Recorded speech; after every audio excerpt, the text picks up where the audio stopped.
think all of you are aware of the fact that we're representing here 5 Adventist health systems, plus other institutions, including 3 universities. And I consider one of the more pleasant developments in the last few years to see new levels of cooperation taking place. So thank you again for being here. And it's my privilege now to introduce our plenary speaker for the morning. Professor Patrick Smith comes to us from Duke University, where he teaches in the Divinity School. And he is also the director of the Bioethics program at the Trent Center for Bioethics, Humanities, and the History of Medicine. He's also an associate professor of population health in the Department of Health Sciences at Duke University. He has in the past taught at Harvard University and Gordon Conwell Seminary.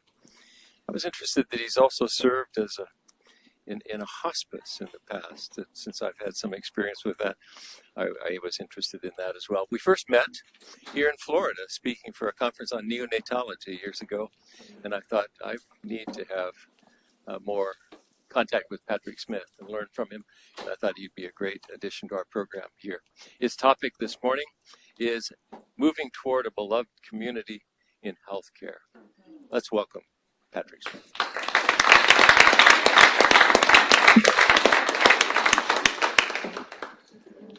Well, good morning.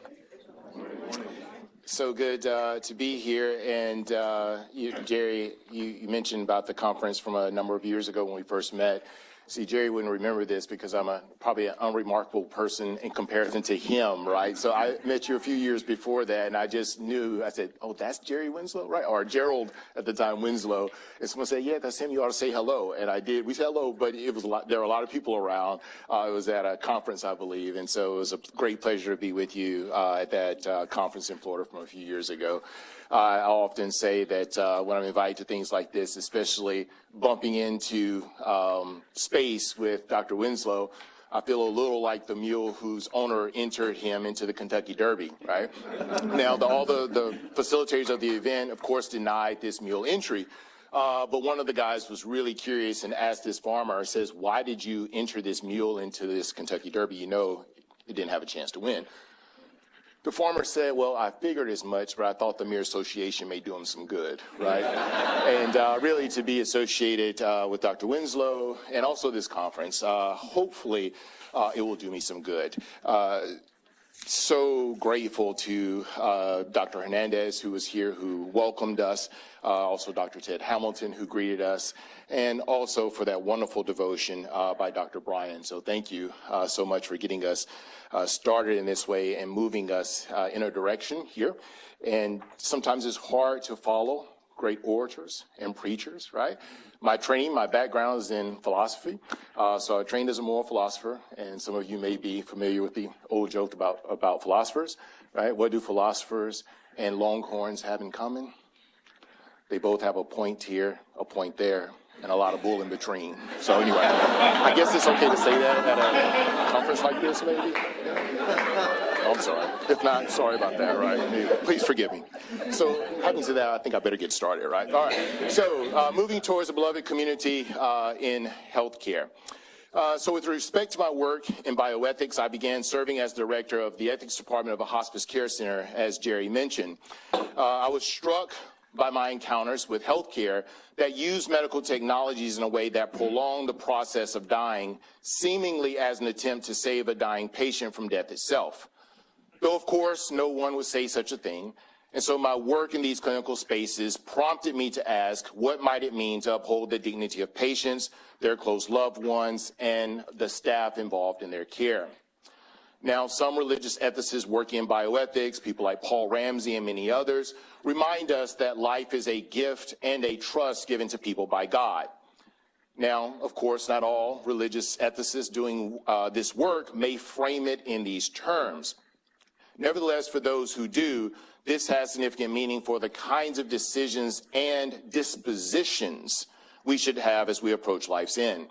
We need to think deeply and carefully about what does it mean to value life at the end of life. These are certainly important matters. As I started wrestling with these issues, and as I was working with groups and communities who were either poor and socially disenfranchised for various reasons, it became increasingly difficult, if not impossible, to talk about what it means to value life at the end of life for those who are on the margins without asking the question, what does it mean to value life before the end of life? It is sobering when we think about the alarming statistics around the claim that a significant indicator of health outcomes is based on zip codes.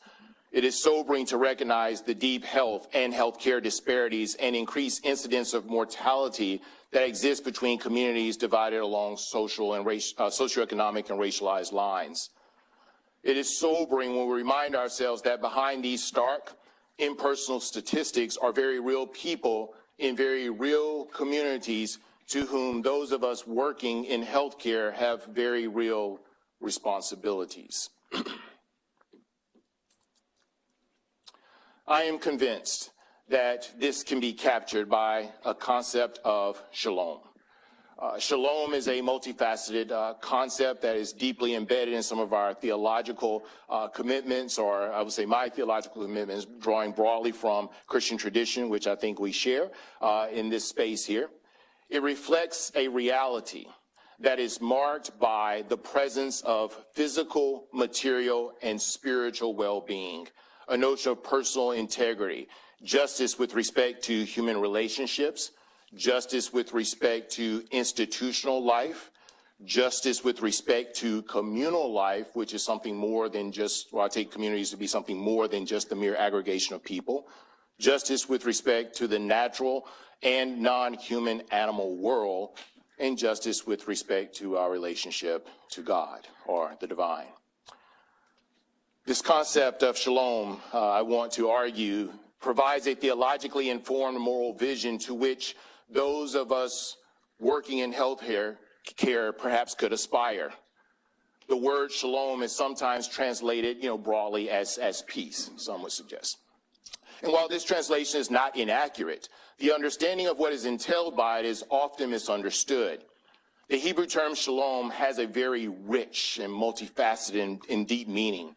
The idea should not be equated in a reductionistic way with physical nonviolence only, though most certainly the notion includes it. The contrast should primarily be understood between shalom and notions of social injustice. When you think about this multifaceted dimension of shalom. Now, we don't have time or space to do here, nor perhaps would you have interest, but a deep dive in looking at various texts in biblical tradition bear this particular claim out. Shalom, then, in biblical tradition is a way that things ought to be. Just the way things ought to be. The vision of shalom is motivated and promoted by the idea, as we've already heard discussed and described for us, by neighborly love. Right? It is love of neighbors for their own sake. It seeks to uncover or identify the neighbor and people we meet, having deep regard and concern for them, and that which contributes to their well-being, this notion of neighborly love. Right? And this is a hard concept. An important feature of this notion of love, or that the way I'm using it here as a political virtue, is its role in the creation and preservation of community where there previously was none. Now think about that for a moment. That's a different connotation, right? Love as a political virtue. Too often we understand the notion of love as just merely kind of moral sentiment or a kind of sentimentality understanding of love. But love has a very rich tradition as a political virtue, and part of understanding this rightly is what does it mean to generate community where there previously was none. And so as we think about Jesus' teaching, right, the great love commandments, right, we think about love the Lord your God with all your heart, soul, mind, and strength, and love your neighbor as yourself. Jesus also had much to say about what it means to think about loving one's enemy neighbor. To even say such a thing, it seems oxymoronic or contradictory, right? Like jumbo shrimp, right? What does it mean? Enemy, neighbor, right?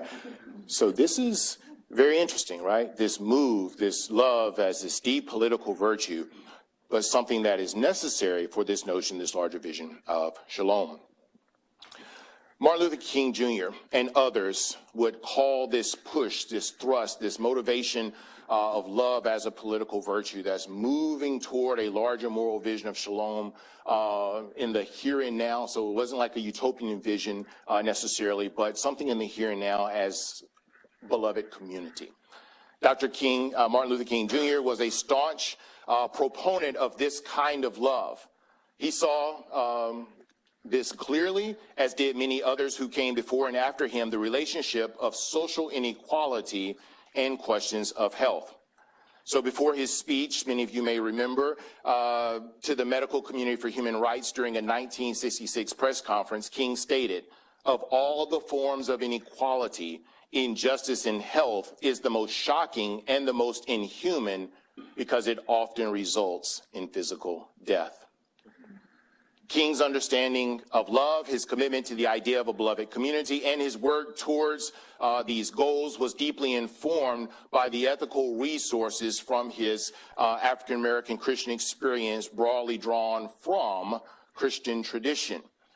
It reflects a notion of shalom that calls us to be responsible for each other, right? That calls us to be responsible for each other. Right? Embracing what some political philosophers would call negative and positive rights. Law often embraces negative rights, right? The right to be left alone, right? But what about positive rights? What is it that we actually owe to one another? And how can we promote each other's flourishing? And this comes directly, again, out of a theological frame of reference where shalom is embedded.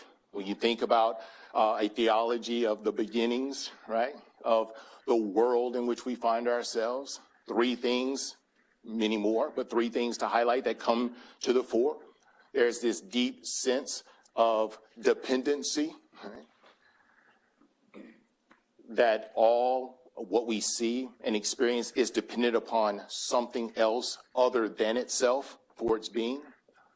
We also see a notion of interdependency, right?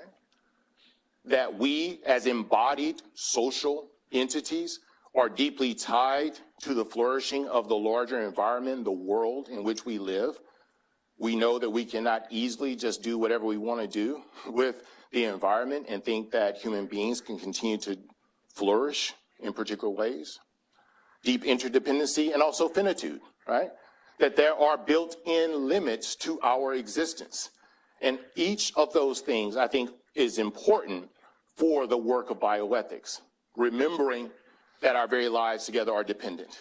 Remembering that our very lives are interdependent with so many other factors, and recognizing finitude, that there are built-in limits as to what we can do, and that we can be aware of those issues as we continue to move and think about questions of healthcare.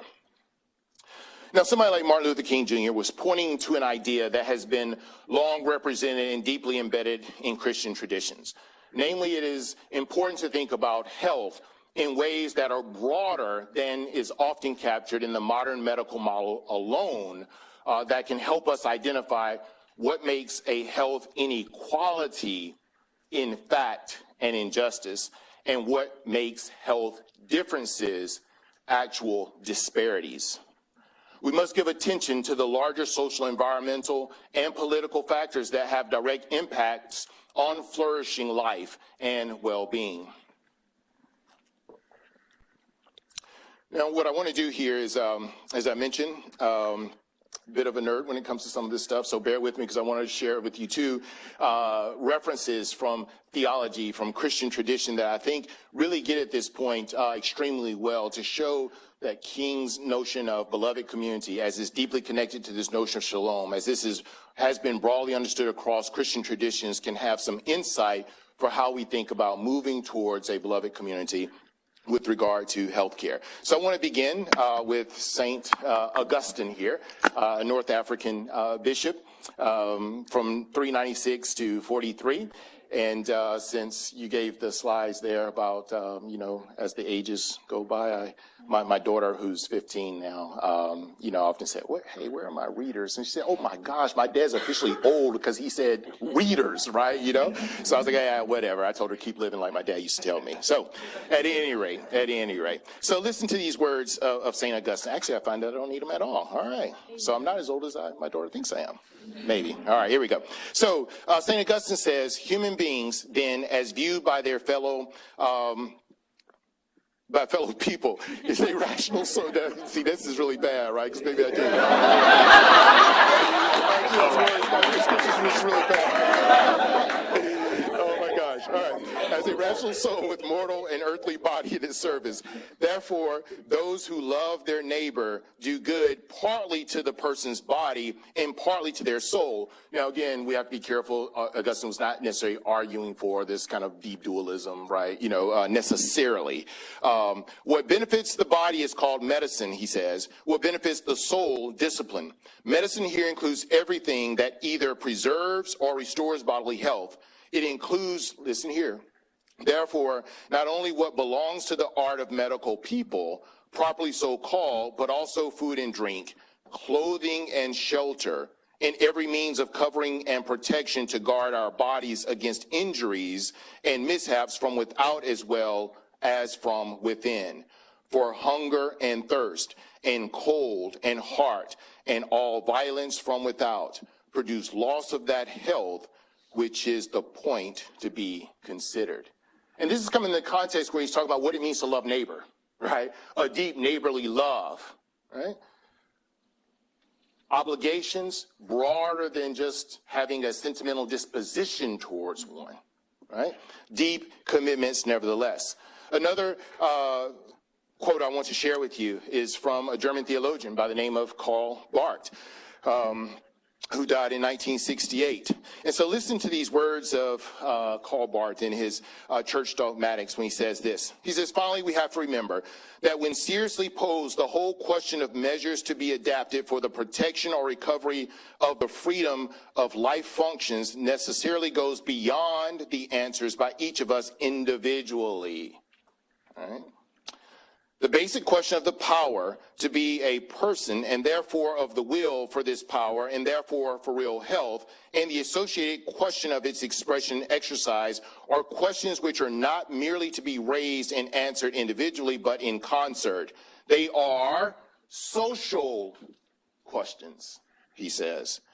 Hygiene, sport, and medicine arrive too late and cannot be more than rather feeble palliatives if such general conditions as wages, standards of living, working hours, necessary breaks, and above all, housing are so ordered or rather disordered that instead of counteracting, they promote and perhaps even cause illness and therefore the external impairing of the will for its life and health. Respect for life in the form in which we now particularly envisage it necessarily includes responsibility for the standard of living conditions generally, and particularly so for those to whom they do not constitute a personal problem because they personally need not suffer or fear any threat from this angle, being able to enjoy at least the possibility of health and to take measures for its protection or recovery in view of their income, food, working hours, rest, and wider interest. Now, this is interesting, right? Because this theologian is saying here that health and flourishing life is quite comprehensive. It reflects this idea of shalom, that it's very difficult to talk about health and to talk about notions of flourishing, and without talking about these larger social considerations. Some would say social determinants to which contribute or stifle notions of flourishing. So to lean into this vision, healthcare needs to be committed to the dignity of people as persons in community, right? Persons in community. Some of you who may be familiar with kind of black political theological thinkers, right? This is a phrase that come up often, this notion of persons in community. It's not just simply, what it tries to do is to hold in balance and intention a couple of things, right? The fact that, yes, people are individuals, and they should be loved individually. But you cannot extract individuals apart from the communities in which they are placed, right, and how they're nourished. And so this notion of persons hyphenated in community is to suggest this idea that we have to also, well, on one hand, highlight the individuality of people, but also the social relations of individuals, and that those things cannot be extracted one from the other without doing damage to the kind of life that we are to have and promote with regard to questions of healthcare. This vision of shalom and moving towards a beloved community needs to be committed beyond the notion of dignity of people as persons in community to a notion of the common good, and then lastly to a kind of solidarity. Let me just highlight briefly a couple of thoughts with each of these. So the notion of dignity strongly affirms that people matter morally despite their skin color, socioeconomic status, limitations and vulnerabilities, whatever marker we want to name, that come along with being finite embodied beings. The way I'm using the term dignity here signifies that humans are to be valued for who they are as they are. This is why racism and all the other isms we want to identify are such an affront to human dignity. In fact, how people are viewed and treated precisely in the face of their human limitations, difficult circumstances, and vulnerabilities is one of the most powerful means of affirming the value of dignity of all people. And I say this well aware of the controversy on the part of some, that some claim of the use of the term bioethics in the world of, the word dignity in the world of bioethics and medical ethics. And then this notion of the common good. A commitment to human dignity provides the impetus for a corresponding commitment to a common good. If human dignity concerns itself with the status of individual persons in society, the principle of the common good widens our focus to the status of the whole society and the allocation of its good resources. Social arrangements shaped by policies, laws, and practices matter with respect to promoting or stifling human flourishing. Go back to those quotes, right? Whether it be St. Augustine, whether it be Barth, whether it be aspects of biblical traditions, the prophets, right, that talk about these issues. And we know that all of those social relationships are informed in different ways, whether we like it or not, for good or for ill, by various policies. Working for the common good then means working with and for those who are on the margins of our society, the disinherited, the disenfranchised, with those whose backs are against the wall, in the words of Howard Thurman. Human solidarity, responding to the challenges that we face in healthcare, especially a lot of the health disparities that we often bump into, requires a commitment to a robust notion of human solidarity. And I actually would probably expand that, not just human solidarity, but a solidarity to what I would call like flourishing, a commitment to flourishing life, which necessarily entails, right, environmental types of questions and concerns. These are notions which are hallmarks of social ethics. Solidarity is a unity among people within a social organization to have a firm commitment to the common good of all people, especially to those who are on the margins. It is a realization that all inhabitants of this great world house are now and will continue to be neighbors, brought into being largely as a result of the modern scientific and technological revolutions that permeate our world. Thus, people have obligations to work on behalf of one another. Right? Solidarity is the realization that Martin Luther King Jr. Admonished us half a century ago, that together we must learn to live as neighbors, or together we will be forced to perish as fools. A commitment to solidarity requires both individual and communal introspection and action. Right? A commitment to solidarity requires both individual and communal introspection, both individual and communal action. Individually, as social ethicist Brian Matt says, solidarity invites us to consider whether our own behaviors and mentalities demonstrate a concern with those on society's margins.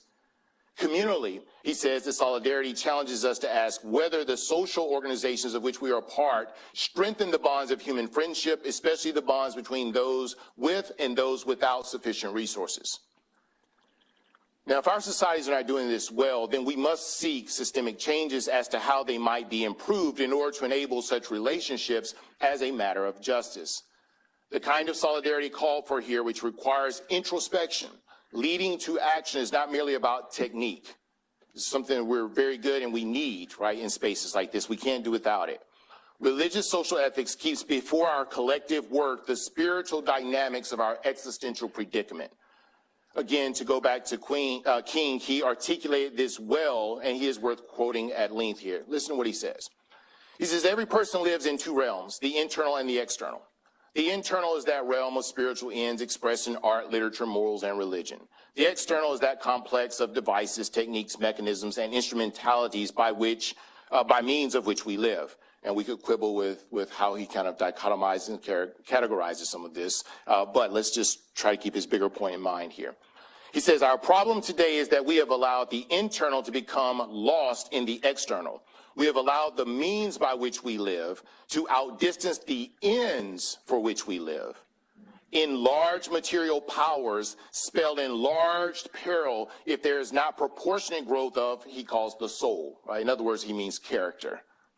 Our hope for creative living in this world house that we have inherited lies in our ability to reestablish the moral ends of our lives in personal character, communal character, and social justice.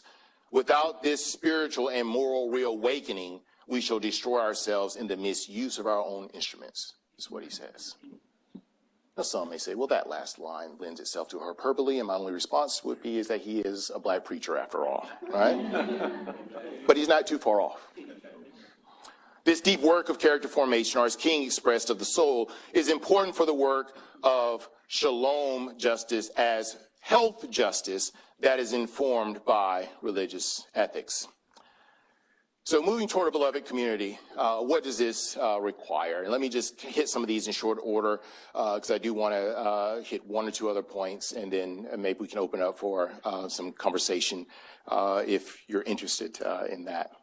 So the first thing I would just want to put on the table before us is that we need to think about imagining, right, reimagining our world. We need to imagine an expanded notion of what is necessary for health beyond that of modern medicine's understanding and find ways that we can integrate and implement these. We need to think about and reform how the financial incentives and economic models of healthcare resist preventive medicine as an overall approach to health. We know these economic factors are often just permeating these spaces, and those decisions often are above, probably all the time, above my pay grade in that respect. But I do think we have to push back on the notion of, this phrase, no margin, no mission. Yeah, kind of get it. Yeah, you got to have margin to have the mission.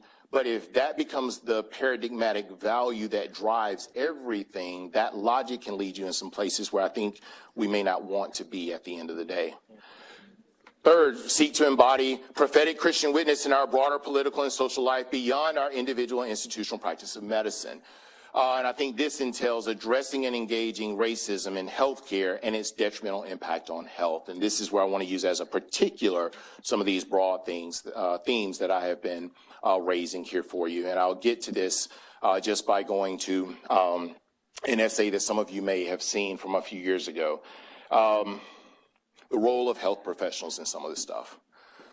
A recent essay by a group of healthcare professionals implore other health professionals to take a more active role in addressing the larger systemic issues that are at the root causes of premature deaths for different races, despite the best efforts of individual healthcare professionals. They argue that given their relative power and privilege as clinicians and researchers, there exists an ethical responsibility to dismantle structural racism, considering its direct impact on health. They highlight that the health problems produced by structural racism are causing widespread suffering, not only for Black people and other communities of color, but for our society as a whole. Structural racism in healthcare, they write, is a threat to the physical, emotional, and social well-being of every person in a society that allocates privilege on the basis of race. And here they're echoing the words, again, of King's idea of beloved community. For those willing to pick up the mantle with respect to this issue, they offer 4 recommendations. They say, first, healthcare professionals need to make a concerted effort to learn about, understand, and acknowledge the history of racism in the United States. And I do think that your health system has been doing this as I've looked at some of the programming and some of the initiatives that are taking place. I think this is very, very important to begin to understand and think about not just questions about race, but racism. Too often those words are conflated, but there are differences there that we don't have time to go into a detailed analysis of. And we have to recognize the impact of racism on health. And you can only appreciate and I think fully understand that from a larger context, right? Second, clinicians should pay attention to how racism, or what I have called in other spaces, racialized imaginations, have shaped narratives about disparities and informed their implicit biases. Again, when I talk about racialized imaginations, again, this is a socialization process, right? That we are all in whether we like it or not. We've all been racialized whether we like it or not, right? Even the mere fact that we say, well, I don't want to think about these things along racialized lines is an indication that we've been racialized, right? And so this is the lot that we have. This is the situation that we find ourselves in. And there's no aspect of our public, private, civic life that has been untouched by the racialized imagination. Healthcare, law, education, sports, media, politics, religion, transportation. I mean, pick it, you name it, right? I mean, it's chapter and verse, right? This is not speculation. There's data, right, for this. And so there's no way that we can be in a society collectively together with all of these various inputs and the way the racialized imagination has been at work and not have been shaped by these notions of racializations and the kind of hierarchical exploitations that come along with them, even if we don't embrace those, right? We've all been shaped in this way. And understanding that, I think, helps us to be informed more about our implicit biases, but even more important, to figure out how to be aware so that we can push back against those. Third, it is essential that there be a deeper understanding of race and racism in its full social dimensions beyond just kind of mere interpersonal. I'm sure in this crowd, you guys are aware of this, beyond just mere interpersonal exchange. That's a misunderstanding of the full contours of racism if we only reduce it to that. And then lastly, they encourage research and clinical practices that center at the margins in order to achieve equity. Now, before going to Baldwin here, well, let me just introduce Baldwin. Some of you may know James Baldwin. In a little essay he wrote, As Much Truth as We Can Bear, he writes these words, right? He was writing in the time of social and political and moral upheaval, okay? Which it seems like that was probably the only time in which he was writing in many ways. But anyway, for those of you who know the context of somebody like James Baldwin, it says, "We are the generation that must throw everything into the endeavor to remake America into what we say we want it to be. Without this endeavor, we will perish. However immoral or subversive this may sound to some, we must always remember that morality, if it is to remain or become morality, must be perpetually examined, cracked, changed, made new. We must remember, however powerful the many who would rather forget, that life is the only touchstone and that life is dangerous, and that without the joyful acceptance of this danger, there can never be any safety for anyone ever, anywhere." Now again, Baldwin's not writing here from an explicit theological frame of reference, though I've talked about how we understand certain wisdom literature like Ecclesiastes might be a way of reframing this in some ways. But for those who lean into certain theological resources, one can take Baldwin's point, but also have a larger vision that lifts one up from this kind of existential despair. And then he says at the end, "Not everything that is faced can be changed, but nothing can be changed until it is faced." Now that, I think, we can all get behind. I'll close with this. When I was a kid, I grew up in Alabama, southeast part of the United States. Very hot summers. My dad was a pastor. There were several people in our congregation who just did a lot of really wonderful work. And my dad would sometimes take me over their house, my brother and sister and I, and we'll watch these guys either on their tractors or garden. We will talk with them, do all kinds of things. So one day my dad asked this gentleman in our church, good friend of our families, his name was Mr. T, not to be confused with the 1980s, I pity the fool, Mr. T, right? So again, my daughter says, you're dating yourself, Dad, whenever you say those things. Oh well, right? So Mr. T was a carpenter, and he built this kind of storage shed in our backyard. And so I was fascinated with Mr. T. He was a big man. At least I thought he was big as being, 8 or 9, however old I was. And I just always liked him. He had these big, strong hands, right? And he was doing all this work. And so I just remember kind of hanging around and then asking him a few times, hey, Mr. T, is there something I can do? Can I help you? And he had another guy working with him already. And then he finally said, well, yeah, we can find some stuff for you to do. Just kind of stay close. So I would stay close and watch, and I would bring the bucket of nails when need be, and, some smaller cut 2x4s and take them over to Mr. T as he was up doing these things and building this storage shed. So the guy who was working with him was sitting under our pecan tree in the corner in the shade, right? And so Mr. T says, he was working, he says, go tell that guy, he says, tell him to come on back out here before he gets shade poisoning.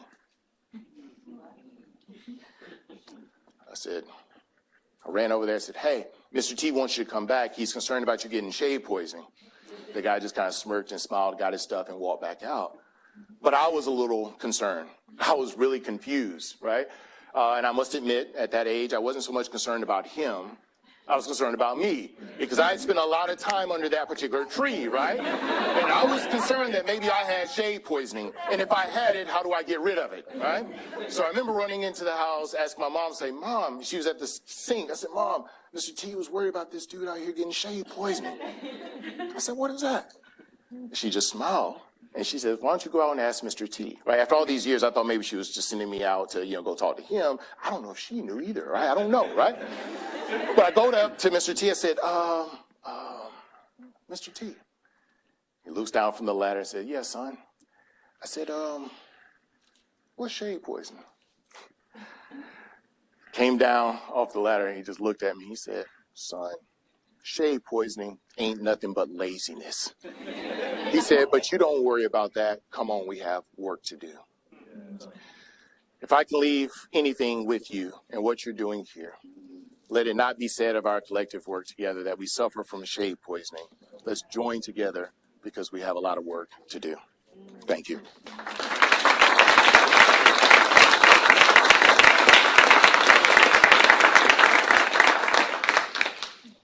Professor Smith has indicated he will take comments or questions, and I think we have a few minutes to do that if there are any. Or pushback. Right over here, Dr. Mark Carr. And we have mics we can pass around, but I think you just speak up.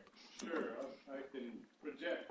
Good. Thank you for pointing out, without explicitly calling for bioethics to be a prophetic type of work, invoking Martin Luther King Jr. as you have. Could you say more explicitly about how you see bioethics as a prophetic type ministry? Yeah, I actually do see it as that way. And some colleagues and I, even though we were working across various disciplines and various theological commitments and no commitments, just released a special report from the Hastings Center dealing with, I think it was a critical moment in bioethics and intergenerational dialogue on anti-Black racism, where we're looking at those who were doing the early work of bioethics that often are not identified in the canon of what we think about bioethics, but who were actually writing and working at that time, who didn't get their kind of full due. And then many of us now talk about these issues may be in spaces where we are able to talk about these things, but that would not have been possible if they had not labored and also been marginalized in different ways, right? So we are calling for this notion of a kind of a prophetic critique, right, to challenge, right, certain paradigms and ways of thinking. The way I read the prophetic ethical tradition in terms of Christian tradition, at least from my own African-American Christian experience, is that not only is it kind of the critical aspect, but also a constructive aspect, right? So when we think about versions of liberation theology, I often challenge my students to think about liberation from what to what, right? What is the moral vision to which we are aspiring that we need to deal with our efforts, particular concrete forms of material justice as principles of redress.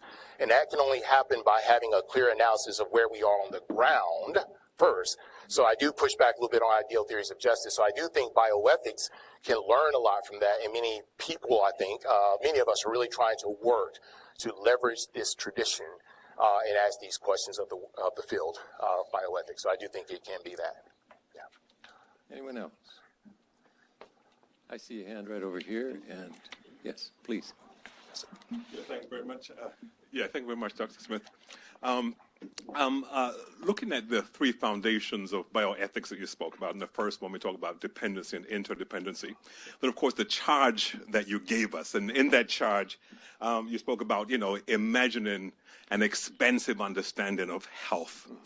And I'm thinking that in terms of health disparities and the way in which we normally think about health in a setting like this, sort of in a hospital setting, looking at issues like economic health and other things that may actually have, you spoke about that nexus, right? So actually have an impact on physical health, on mental health.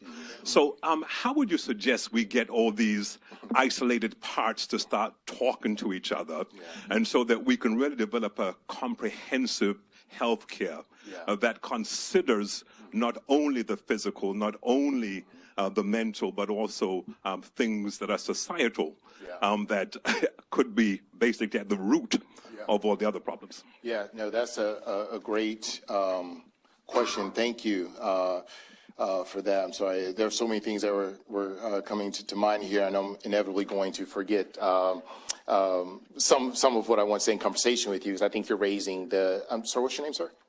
Keith. Keith. Okay. Yeah. Keith, I think what you're raising is just so important here. And some would say, well, wait a minute, we're a healthcare system, we do certain things, all that other stuff that you're talking about, right? That seems to be out of our lane, right? If we learn anything, we need to learn to stay in our lane.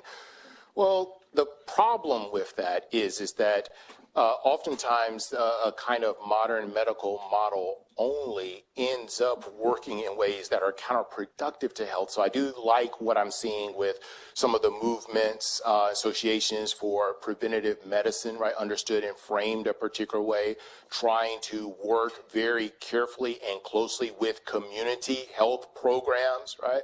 There are ways that healthcare institutions and spaces can begin to incorporate communities. So a lot of the move that legal scholars are making, asking questions about health justice, one of the things that they say over and over again is the importance of involving the communities in those spaces and questions of community health, and finding more strategic ways to think about those issues. Also, people fail to recognize, well, they don't fail to recognize. I mean, a lot of this stuff, and this is where it gets tricky, and I know that it's problematic even as I say it, right? But some of this stuff, I'm not quite sure if we don't know what to do or how to do it. The problem I think we often have is the political will to do it, right, in some ways. And so the question becomes, is there a way that healthcare systems, especially if they're large, right, can embrace a kind of vision that's part of its mission, and it seeks to embody its values collectively to say, hey, regardless of all these other issues that we have to wrestle with and think about, this is something that we all can get behind, right? When we start to think about questions of housing, affordable housing, or looking at our fee structure, or not fee structures, but how we're paying our employees, right? Are we paying them, if they're working full-time, a livable wage so that they can live in the area where the system is actually set up? I mean, so there are a lot of things that I think administrators can do and wrestle with. Now, I'm not a healthcare administrator. I know some, spent some time with some, so I don't want to be presumptuous in that regard, but also know that they're having these conversations as well. And I think this is where collective minds can come together and to reimagine the world and the way we do our work in a very different way. And I think it's possible, right? If you get the right people in the room, but then also working with the communities, but having a vision and the political will to move forward. So, right. We'll probably have time for one more. And I'll be brief in my response in that one. So. Maybe. All right, one more. I see, yes, back here. Thank you so much for your presentation. And I'm going to tag on to Keith Burton. How you doing? And I see some people here. Thank you for coming all the way to Florida, too. I appreciate that. Sure. It is the Sunshine State. Yes. So you've mentioned pay grade. I'm not in that pay grade. I'm a professor. Yeah. I look at data. I'm public health. And I see information. Yeah. And it's right in front of me. And my question is, okay, so let's say that you see something, and you're like, well, that's an interesting pattern. Yeah. less than 10% of an area, population-wise, accounts for half. Yeah, You get what I'm saying? absolutely. Yes. How do we progress? I've been a Seventh-day Adventist, a Christian my whole life, move forward, it's ethics first, and not demonize people along the way. You know, I can't believe they don't see that. How do we work together to do that? Especially when, how do we get everybody to look at the information, at the data? So when you say demonize, I'm sorry, you mean Well, you know, I could blame somebody. How could they do that? You know, and all this kind of thing. And so we get mad at each other instead of realizing we're struggling to try to figure something out that is really complex. Yeah.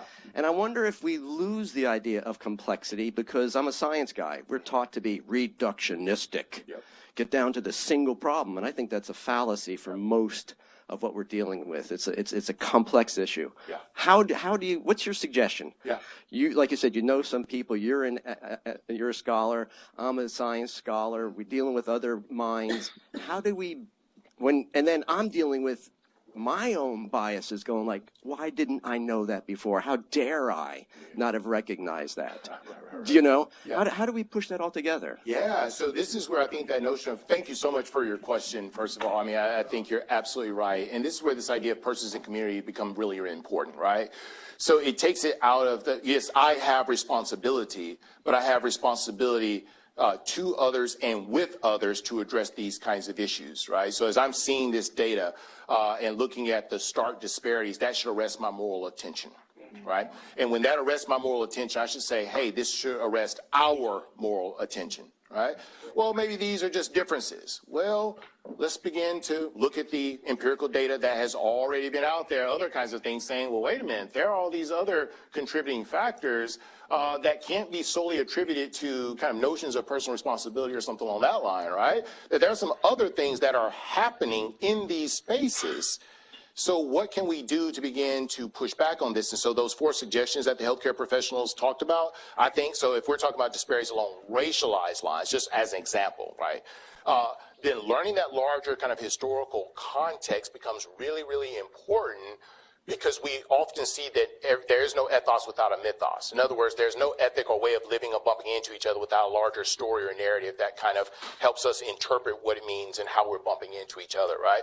And so I think by naming that, identifying that, looking at the causes and the sources of some of those concerns, then we have to find ways to operationalize that, right? How do we change our practices? We have the data now. How do we start working with communities, right? And within communities, what is it that's driving these things? And this is where I try to emphasize because I know usually when I'm clinicians, we love, and I like it too when I'm on committees, the concrete, right? Say, don't give me the ideals, like, so when I take my philosopher hat in the concrete.